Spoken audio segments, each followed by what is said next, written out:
highlighting that although I'm the one speaking today, I bring together some clinical experience, some research experience, and really incredible learnings I've had from those with scleroderma.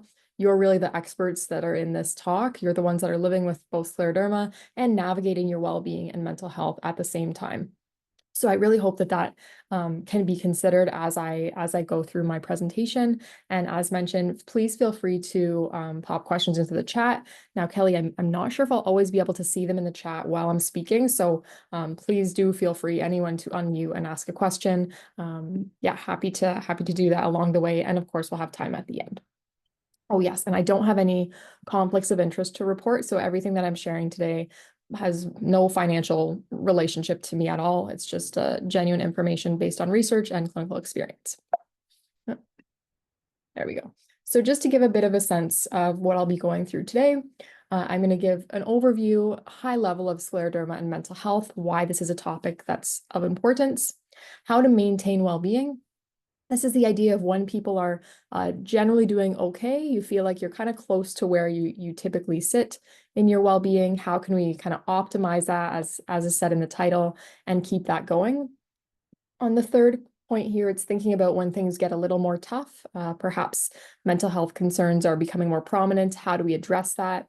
And then I'll touch on some resources. And as mentioned, Q&A welcome throughout, but certainly there will be time at the end. Also, I just want to note that I am going to probably bug you with a couple of questions as we go through. If no one is willing to answer them, that's completely fine. I will answer them myself, but it's usually helpful for me to try and tailor some of the content where I can to who's in the audience. So again, no pressure, but would love any engagement and things you may be able to share. So I might ask some questions and then see if I can see the answers in the chat. And when I say I might, I'm actually going to start with that, wondering if anyone is willing to share how they're feeling today. So what you'll see here is something called an emotion wheel. And these are those feeling words. When someone says, how are you feeling? They're the one-word emotions that people experience. So if anyone's willing to share in the chat what their word is for today or currently, that would be great. I actually cannot see. Let me see. Oh, yes, there's the chat. Okay, so hopefully I can see things in here.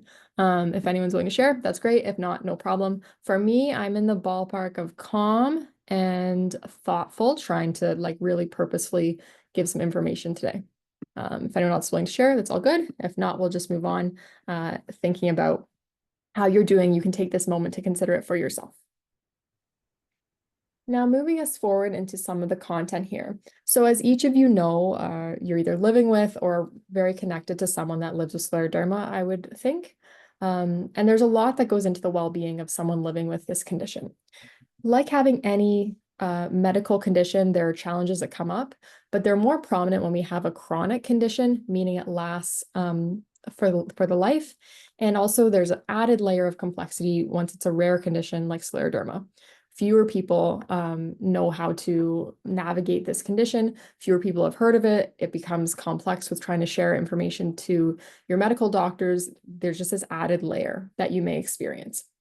So some of the commonalities with the chronic conditions, like let's say diabetes, you're taking medication, you're navigating and attending different appointments, but you have this added layer of trying to connect your different specialists and things like that.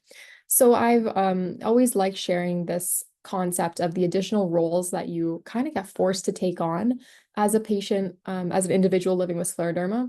And first, it's that you kind of have to become your own researcher, certainly your own advocate, and a care coordinator.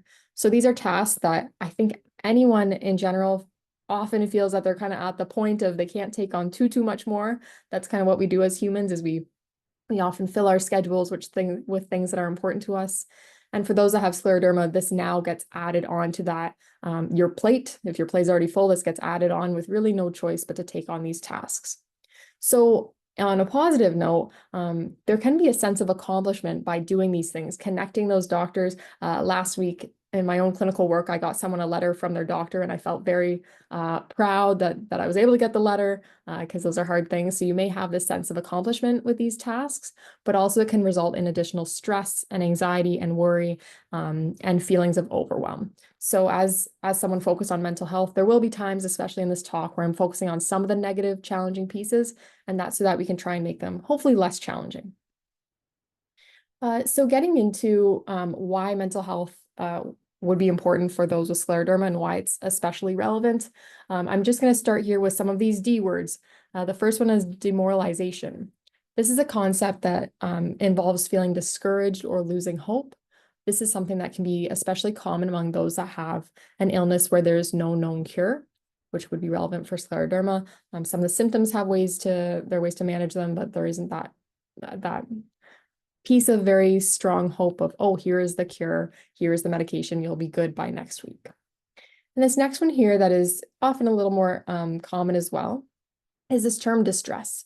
So this is non-specific symptoms of stress, anxiety, and depression. So it isn't the example of someone is diagnosed with anxiety. They may start anxiety medication, for example. Distress is almost like this overarching umbrella of knowing there are challenges that come up day to day. And it's a feeling of it's sort of an unsettling feeling. And then this term depression, which probably people are familiar with. Depression is more common among those with scleroderma. It's actually more common than those with other chronic conditions as well.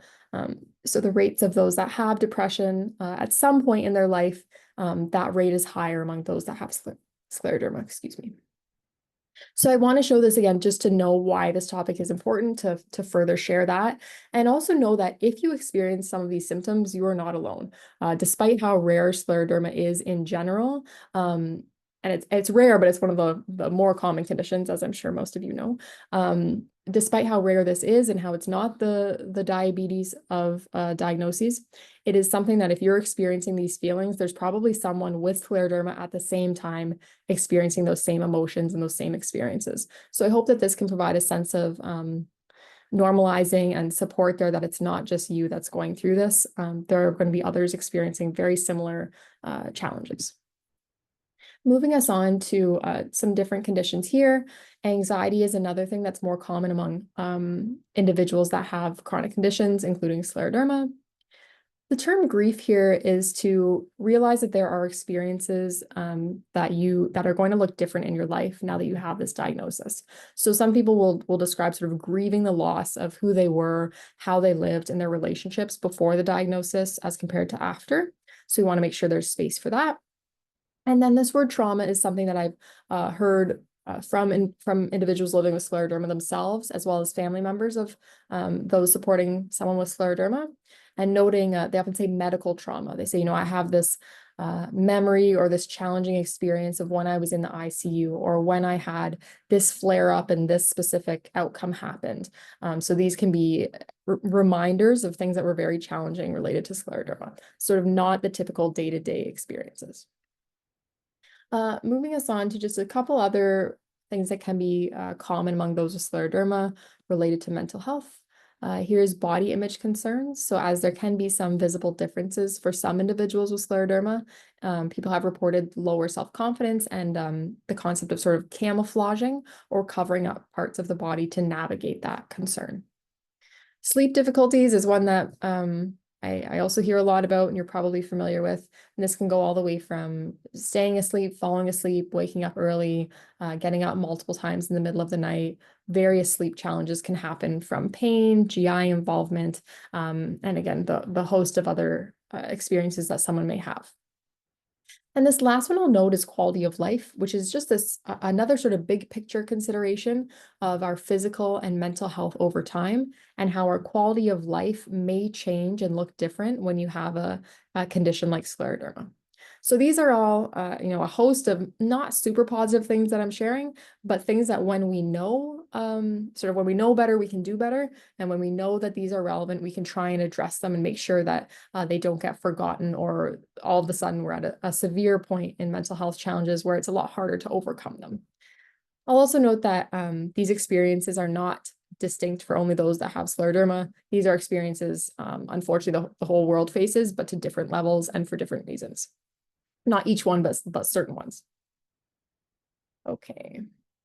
And I just want to leave a little bit of space again in the chat. If you felt like I've missed any mental health related challenges of those with scleroderma, please feel free to pop them in the chat. No pressure, just want to make sure there is space when researching clinical doesn't necessarily fit everything that others experience. So I'll keep an eye there in case anything is added.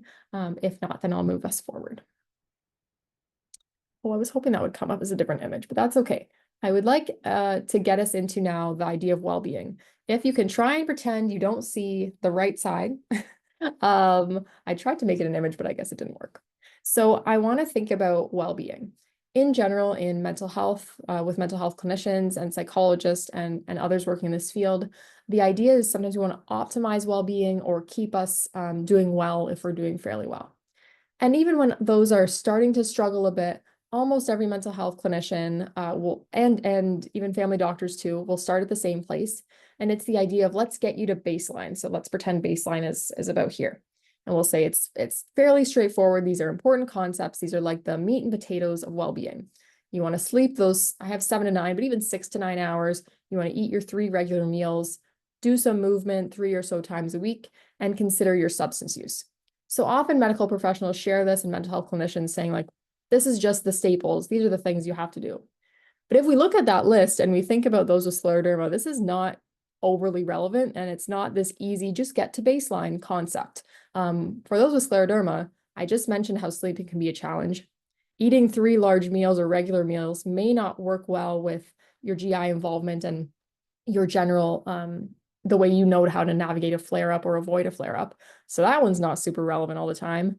Movement is great, but if pain is happening, your enjoyable movement 3 times a week may look different. Substance use, I would not change anything about that note there.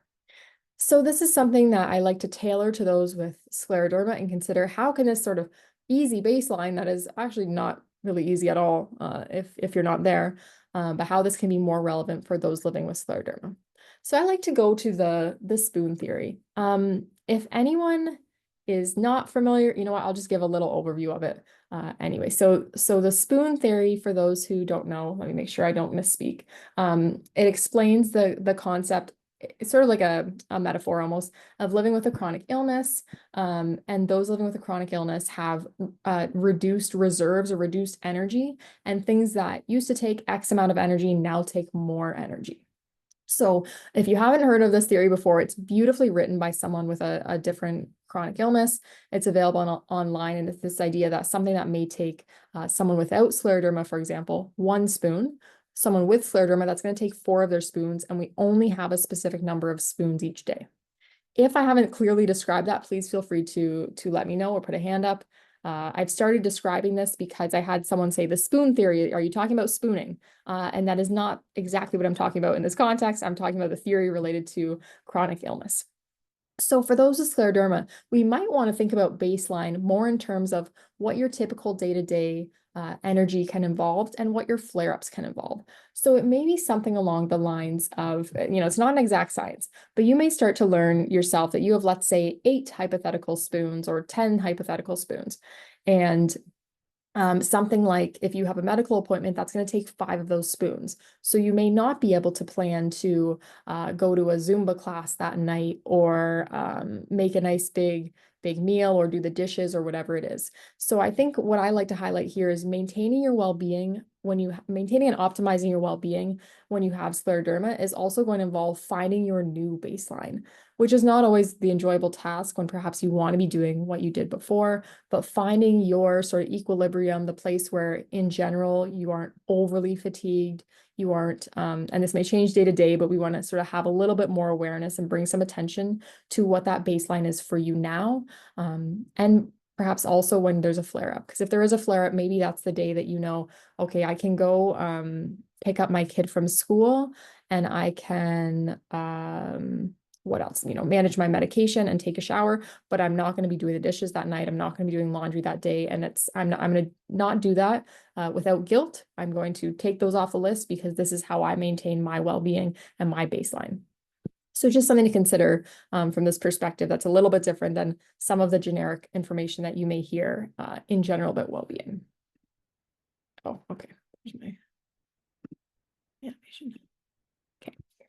So then one of the questions that can sometimes come next, oops, there we go, is since I only have so many spoons, how do I know what to do with them, or how can I prioritize different tasks day to day, week to week, and month to month? And one of the really nice ways that we can do this is thinking about our values. Values work like a compass that kind of guides the direction of our life. They're different than goals. So a goal may be, I want to walk 3 times a week. That's a very specific goal. Our value may be, I want to work on my physical health, or I want to prioritize that part of my life, even when things get busy, even when, things get in the way. So values can help guide where we want to spend our spoons, sort of big picture. These are just some common values. There are lots more, and that can be, you can certainly Google like large lists of bigger lists of values. These I find work fairly well for that high level consideration of values. So someone may say, I really value my family relations, whereas someone else may say, I really value leisure and community. So there's no right or wrong values, and they're going to look different from person to person often. They also may look different for you at different times in your life. I can think to myself where when I was in university, like undergrad, productivity was very important in the sense that I wanted to do very well in my grades to be able to get into grad school, but I also had a huge priority of friendship and social that really was more important than sleep, for example. Whereas now I have 2 very young children there, and there is not much that I will give up in exchange for sleep. So for you as a person, this will change in different parts of your life, but often they're a little more stable than our week-to-week goals. So this can help guide how we spend our spoons. So let me make this a little bit more objective. So what we can think about with values such as those on the list is how important are they to you on a scale from 0 to 100, or 0 to 10 is fine. And how satisfied are you? So this is a really nice exercise to try and think about when you may have a few moments if you're trying to sort of improve your well-being or optimize it. Where's my importance for each of these? How high? And where's my satisfaction? There's going to be a difference in these numbers often, and that can show you where you want to spend your time. So I'll give you an example. Okay, let's see if this will work. So let's say that for me, physical and mental well-being is very important. It's 95, but I'm only 70% satisfied, or 70 out of 100 satisfied right now. And then friendship and social, let's say, is very important, and it's also at a 95, but my satisfaction is a little bit higher. So you can do this for each of the categories. Sorry, just trying to navigate those. And then you can think about where you want to spend those spoons. So for me, maybe if I'm trying to decide in this exact moment, let's say the other ones are doing fairly well. Let's say in this exact moment, I'm trying to decide after this talk, I'm either going to go for a walk because it would help my physical well-being, or I'm going to go spend time with my friend at Tim Hortons and have a coffee. Maybe my decision will be, I'm going to go for that walk. I only have a 15-minute break before my next talk or something. That's going to be the way to spend my 15 minutes as opposed to this. Usually work in bigger chunks than 15 minutes, but just as an example. You can also think about pairing. Can I bring my friend for the walk? So this can show in spoons. We can think about this in the context of spoons as well, where maybe in one day, you're going to spend 3 of your spoons on your physical and mental well-being because that's important to you. You're going to have to spend some on parenting and caregiving. That can also include caring for pets as well, or your parents or children, and maybe a few with your friends. So maybe this is what's happening in a week, let's say, and you just got an invitation for a new card game, a new group of individuals to play cards with. So maybe that's the week that you decide, I don't think that I'm going to say yes to that invitation because I'm kind of full for my week, and I know that I'm not going to have enough spoons to divvy that up very well. So when trying to make these decisions, we can really try and let our values guide those decisions. Again, if there are any questions or anything isn't unclear, please feel free to put your hand up or put it in the chat. Forward. Now, the elephant in the room, we make these plans. It doesn't always go the exact way that we want. If we want to do our walk 3 times a week or something because it's important to our physical health, we have to think about the fact that when there's scleroderma or any chronic condition, plans may have to change. And that's okay. And we almost want to sort of, unfortunately, have this as an understanding that this is going to happen. There are going to be times where you want to really work on that value of friendship or work on that value of caregiving. And it's just not going to work this week because you're needing to care for yourself. So you can't care for someone else in the same way perhaps you usually do. You can't make that neighbor who's sick 3 meals like you usually do. Maybe you drop off 1 thing of muffins. And this is the idea of flexible commitment. And it's really trying to stay committed to the decision, but stay flexible in your approach. So staying committed that I want to work on those caregiving skills, but I may not, or those caregiving tasks, it's important to me, but I may not be able to do this to the same extent day to day based on how I feel. So we want to keep this in mind. We want to hold ourselves to a very flexible standard so that it isn't impacting our mental health, resulting in a lot of guilt or worry that we haven't done enough. We want to kind of minimize that experience. So when things do need to change, we can try and think, how can I still do my action, like choose a behavior that aligns with my values, even though it looks different. So maybe the plan was to go for, again, I'll use a walk. The plan was to go for a walk in the afternoon, but you're fatigued and you need to sleep. Well, that still fits in that category of our physical well-being. You're still if you decide that you need to sleep for a couple of hours in the afternoon, that still goes to that value of physical well-being. So just being able to have that flexibility, as is unfortunately necessary when managing a chronic illness. So I have a few examples here, what I like to call these sort of small, medium, and large ticket items. And again, I don't want to go off too much here. But the idea is relates to what's called behavioral activation in psychotherapy. The name doesn't particularly matter. It's the idea of doing more of the things that work well for us. And when we have a condition like scleroderma, how can we chunk those in a way that's realistic? So perhaps something like a large item, this is going to be how much energy and how much time and how much resources is needed to do this activity. Perhaps that isn't something we do every day, but maybe we plan to do small activities that we enjoy, those sort of those small ticket items once a day. So sort of similar to my example before, let's pretend that you had a plan to go, let's say your large one was actually a cup of tea and lunch at Tim Hortons, and you woke up not feeling very well, or something happened last night, a medical thing happened last night, and you don't feel like you're up for the lunch today.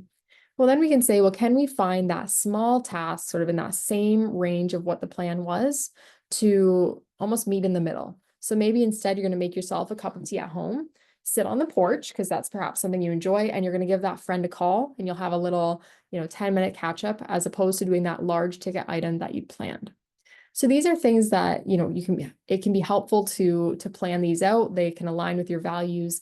And if you have a bit of a running list, or you can make one in your mind, it makes it a lot easier when you do have to switch gears. So as opposed to canceling that lunch altogether and then feeling either guilty that you canceled it, or sad that now you won't have that social piece of your plan today, of your life today, you can know, you know what, I'm going to go for my small ticket item that's sort of in the same idea. So yes, you could write these all down, or you can kind of keep that mental perspective of, how do I find the more small ticket item for this activity that I was going to do.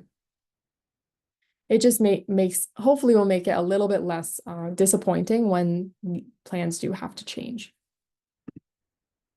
And the idea with these, what I'll call behavioral activation, and these enjoyable activities list I have here, is that we want to engage in activities that give us a sense of enjoyment or accomplishment. So if you remember that value of physical and mental health, something that really helps mental health overall is working on these two categories of activities, things that give you a sense of enjoyment or a sense of accomplishment. So I'll speak about the accomplishment one next. This would be something like, it's different for each person, but it could be something like loading the dishwasher, preparing a list of meals for the week, perhaps grocery shopping. It's anything that perhaps you don't really enjoy, but it gives you that sense of accomplishment. For me, every year, I think my biggest sense of accomplishment task is when I do my taxes. Between starting and finishing, I want to throw my computer against the wall about 40 times. But when I'm done those taxes, I feel so accomplished that I did them, and I didn't have to go to an accountant, and I did my taxes. That's one of like my biggest ones for the year. And then throughout the year, I don't particularly enjoy loading or unloading the dishwasher. So that's something that when I do it and can check it off the list, gives me a small sense of accomplishment, doesn't give me a huge sense of joy. One thing you can think about doing with these accomplishment-based activities, as we know it does help mental health overall, is finding ways to pair your activities with things you enjoy. So maybe I pair music with loading the dishwasher, or actually at work, I'm sometimes cleaning my dishes there, and I'll have my phone watching Netflix for the 10 minutes that I'm cleaning my dish. That's usually 5 minutes. 5 minutes, I'm cleaning my dishes in the sink at work. So trying to pair these activities can also be a helpful tip. I'm going to move us forward to the activities that can actually be enjoyment and accomplishment based. Again, these are different for everyone, but for some people, going to the gym, for example, you both feel accomplished after and you enjoy it. Or if you've made a lunch for your family, you may enjoy some of that cooking, and you may also feel the sense of accomplishment. So trying to incorporate these types of activities into your life very purposefully each week, even one each day, can really help sort of maintain that well-being and optimize it to the next level.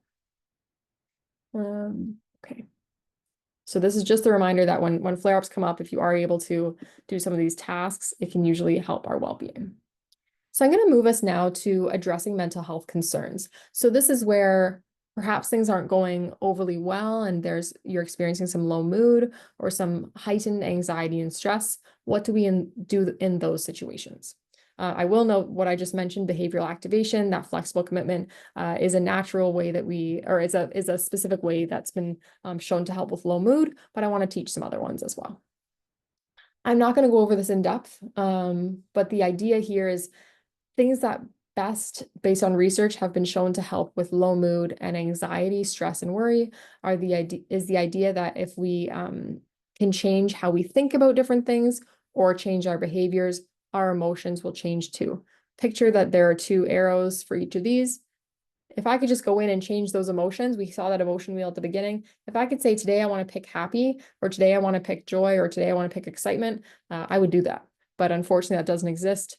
Instead, though, if we address thoughts and or behaviors, our emotions will also change. So if we address even one of these, our emotions can also be improved. So I want to think about the thoughts first. So to address the thoughts part of that last slide, sometimes what happens is we get in this more negative or self-critical thinking style, and that can bring us down. Sometimes we get into that cycle, and it's really hard to break because it just happens naturally and isn't something we're always paying attention to. So if you do find yourself experiencing some low mood, this could be one thing to just keep an eye out for and try and give a little bit of attention to. Am I being critical of myself? Am I being negative or critical of others more than is typical? Or am I using thinking styles that may not be super helpful? So I'll show some examples here. These are just a couple of examples. One is the all or nothing thinking. This is thoughts like, it will never get better. I always mess up. Every doctor is dismissive, something like that. What we know is that we know two things. One is that this type of thinking generally doesn't help our well-being and our mood. But the other thing is usually it's not super accurate. It's not a really balanced and accurate thought most of the time that every doctor is dismissive of me.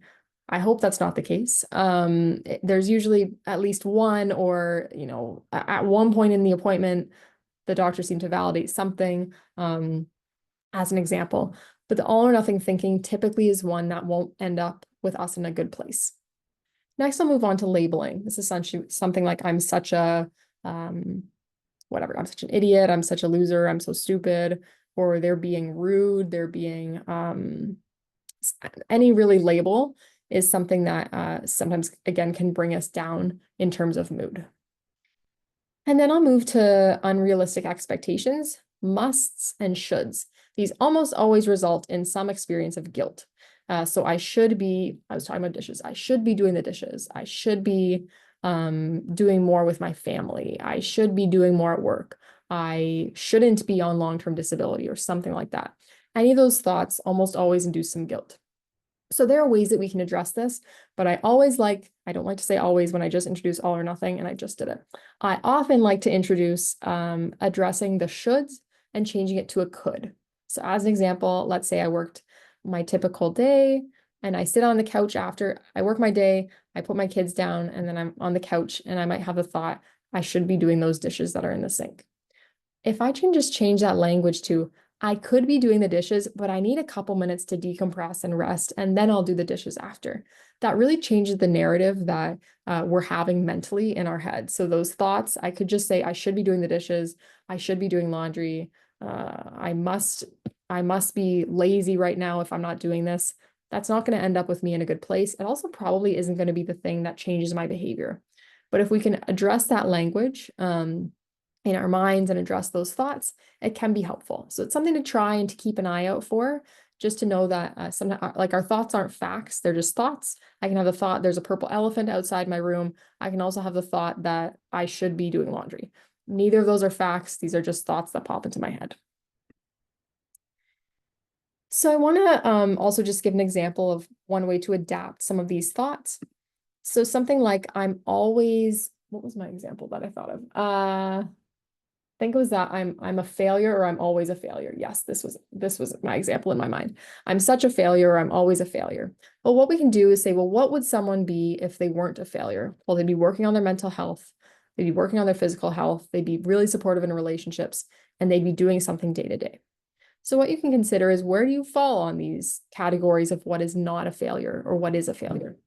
Most people won't circle 0 for all of these. It's fairly atypical that someone will say, I'm 0 for every single one. What we'll find is, some people say, well, I'm at this talk, so I'm at least doing something for my mental health. That's probably a 20 out of 100. Physical health, well, I did, do some of that cleaning the other day, which is pretty physically draining. So maybe that's a 50. Supportive relationships, I do text my friends a couple times a week. Maybe I'm not volunteering as much, but it's something on my radar. So you can think about where you fall on a continuum, and then again, adapt that language of, it's not I'm such a failure. It's I still want to work more on my mental health and my physical health to be where I want to be, to optimize, again, think of the title of the talk, optimize my well-being or something like that. So trying to change those relationships and the way that you speak to yourself, change the relationship with thoughts and the way you speak to yourself can really make a meaningful difference. Okay, there we go. And then just another way that we can address those thoughts. And this is something you can do yourself. So again, I'm going to ask for a little bit of involvement, but if not, I can try and do it myself too. So imagine that you've missed a scheduled appointment with your family doctor. You're experiencing a low mood and you've missed an appointment with your family doctor. And actually you double booked and you were at a rheumatology appointment and you forgot about the family doctor appointment. They gave you a call and said, hey, we thought you were going to be here at 10 a.m. What might go through your mind when you get that call? What could someone say to themselves? They get the call from the family doctor of, we missed that appointment. Anyone willing to put in the chat any thoughts they may have? And again, no worries. I can always have everyone hear my thoughts if you want. What could be a thought? You missed your appointment. You were double booked. Shame. Yeah. I'm going to just make it a thought. I'm ashamed. That's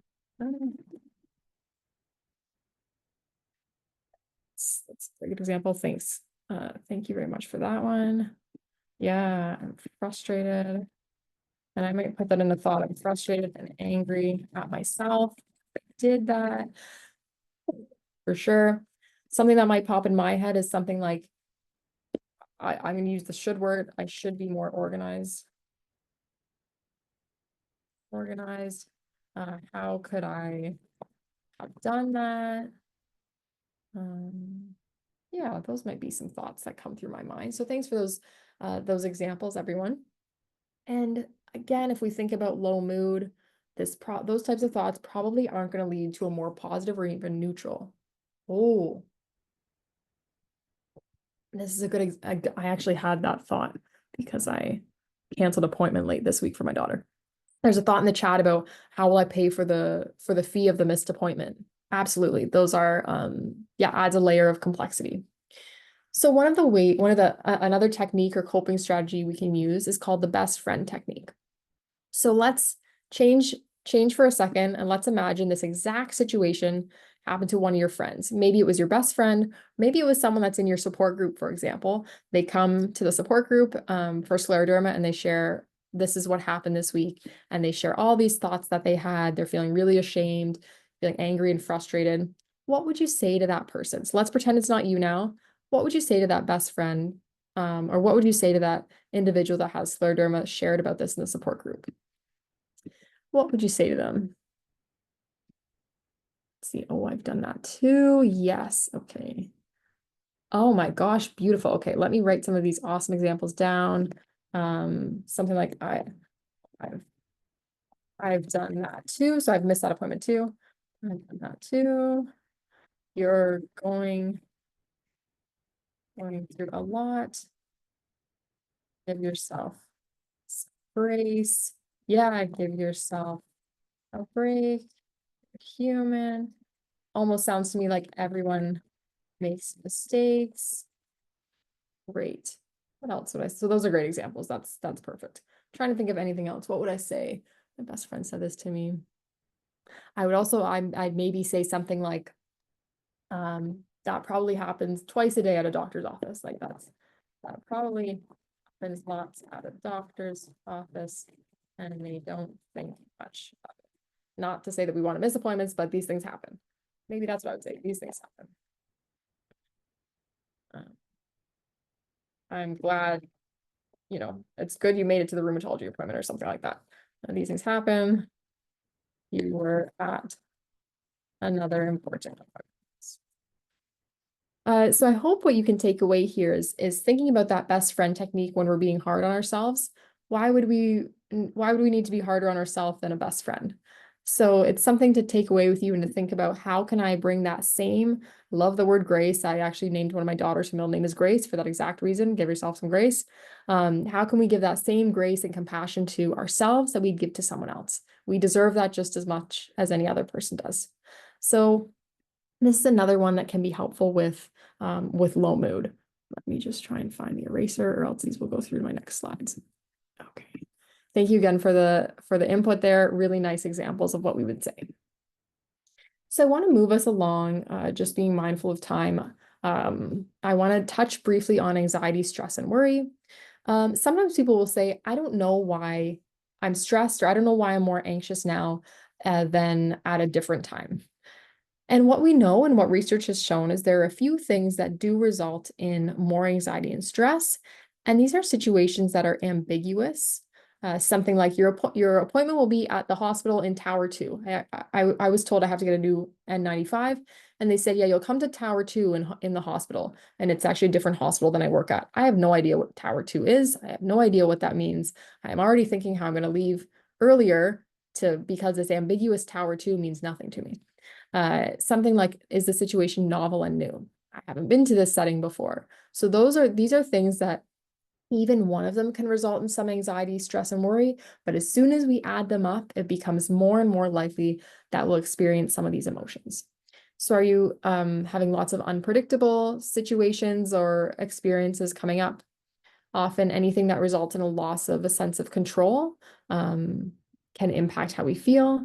And then threat to ego is it would mean something like, so I work at the hospital, for example. Maybe I think if I can't make it to Tower 2 and everyone else can, that says something about me. That says something that, if I can't find this location of the N95, the new N95 mask fitting, I'm not as good as all of my colleagues, and I'm doing something wrong, and how can I even work in this career? So these are the types of things you can be on the lookout for if you're feeling like your anxiety or stress is more prominent than it typically is. So I want to be mindful of time and just speak briefly a little bit more about anxiety and stress. I'll go briefly over resources and then make sure we have time for a Q&A. Okay. So one of the things that we can think about when we have these different worries or stressors is this sort of a real problem worry? I don't know if that's the best term for it. That's just what the literature uses. What else have I heard? I've heard, is it an imminent worry, or is it hypothetical? So real problem or more imminent worries are those that are needing a solution in the near future. We need to address this. Let's use my appointment. I need to attend that appointment on time. This is something that is coming up. That would be, I'd say, a real problem worry, as opposed to something like, what's a good example of a hypothetical one? Here they have the example of, like, let's say a flu, it's virus season. So the example here is something like, what if they run out of flu shots? My little ones are supposed to get their flu shots in a couple weeks. What if they run out of flu shots before my kids can get their vaccines, and then they end up with RSV, and then they end up in the hospital, and then I have to take all this time off of work, and I don't have vacation days, and then my kids are sick. So that's sort of the hypothetical worry where I have no information to share, that no information to lead me to the idea that the vaccines will run out.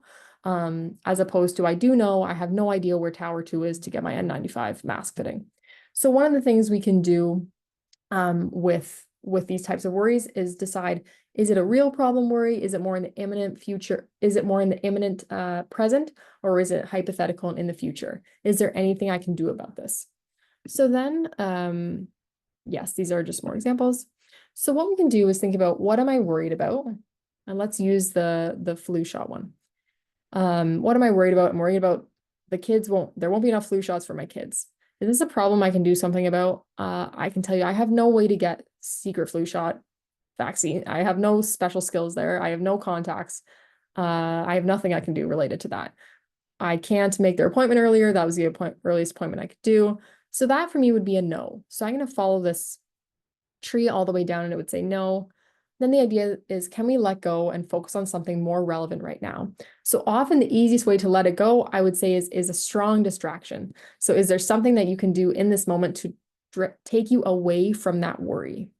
So for me, that may be watching a quick YouTube video, or doing those dishes I've been avoiding, or doing something else active. Let's take the example of the appointment. I don't know where it is. What am I worrying about? I don't know how to get to Tower 2. Is this a problem I can do something about? Yes. Someone knows where Tower 2 is, and I need to figure out who that someone is. So I would say yes. So then I would work out what I could do. Okay, I could email the people that make the appointments. I could look for a map. I could even go there a different day and see if I can find where this Tower 2 is. So I can make a list of options of what I can do. And then the question is there I think I'm missing one of, can I work on it now, basically, or is this something I can do now? And if the answer is yes, okay, do it. Let's go find the email of whoever set up this appointment and send them an email asking for directions. And then again, once I've done that, I've already taken that action step. There's nothing else to do. If I can't do anything now, then I might put in my calendar, email N95 fit test person on Monday. Sorry, these are all hospital related or health related topics. It's just what is easily in my mind right now. And then same idea. Okay, now let's move on to something else. Now I'm going to move us forward a few slides. Oh, good. Okay. I didn't put more than I expected. So when you may find that you need a little more support with well-being, and I've just listed here a couple different ways you can sometimes get that support. These would be like connecting with a mental health clinician, for example. So there are employee assistance programs or academic counseling centers if you're at a university setting, for example. Or there are community and hospital services. Those typically need a referral, but that's kind of the idea of, if you speak to your GP, your family doctor, there sometimes are different health professionals that are embedded in the family doctor's office, or that they're connected with, that can support with some psychotherapy, for example. There are also provincially supported therapy services. BC does have Bounce Back, which is one psychotherapy service that's delivered online. Some of it you do yourself, some of it you can connect with others. And then I just like to just at least mention private psychotherapy. This is expensive, but if you have insurance coverage, sometimes you do have the coverage to, you do have those fees covered by your insurance. There are also occasionally options for students, or like very high level students, these are PhD students, to provide therapy at a lower cost. Support groups, I'll mention briefly, since you're connected here. I hope that you're aware of support groups that may be available to help with well-being among yourselves and those with scleroderma. SPIN, as was mentioned, is a scleroderma patient-centered intervention network, which has lots of different things going on, and they have some different resources available. I've noted here some of their work is self-management modules. There are different sort of online learnings that you can do there. That one's for free.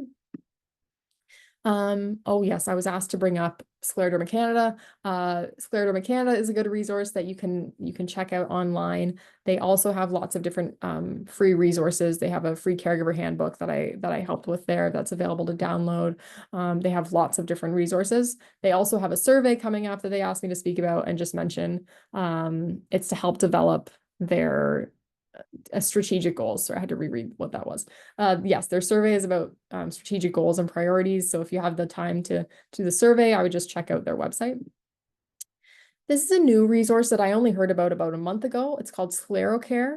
It's a website, especially for those newly diagnosed, and it can help connect you with various different pieces of information, free resources. It was developed by some professors at Western University in Ontario. It's in London, Ontario, and the individual, her mom had scleroderma, and she noticed that this was a gap in healthcare. So it seems like a really great resource. They're doing a lot of work through Sclerocare, and I certainly recommend giving it a look if you haven't before. Sounded great to me. And then there are some books you can think about. These are ones related to chronic illness more generally, but they go nice. Especially these treatments that workbooks are quite good. They're very practical and hands-on, and they have one for coping with chronic illness. Follows a similar approach to some of the skills I shared today. So very hands-on things you can work on yourself. Another one there, thinking about the invisible illness. Just see a message. Yes, I'm happy to. Yes, sorry, I'm happy to share the PowerPoint after. I'll just run through these last. So these are a couple books. These are specific to mental health, not specific to scleroderma or chronic conditions, but they're great. They're great resources for the mental health piece that I've shared. So I will wrap up with the takeaways of mental health challenges can be more common among those with scleroderma. Unfortunately, again, since you're here, this is something you're already taking control of your well-being. Engaging in sort of these small, medium, and large ticket items that are in line with your values can be one way to try and work on that well-being and maintain where it is or optimize it. And then focusing on our thoughts and behaviors and making some changes in these areas can be helpful. So I will stop there. Thank you so much for being such an active audience and listening so intently. I'm very much willing to discuss any questions, try my best to answer them, and have a discussion about anything else. So let me just check out this chat. Okay. So the first question, will the PowerPoint or any practices? Yes. Yes. So I can send my slides to Kelly if that sounds okay, and then you can send them to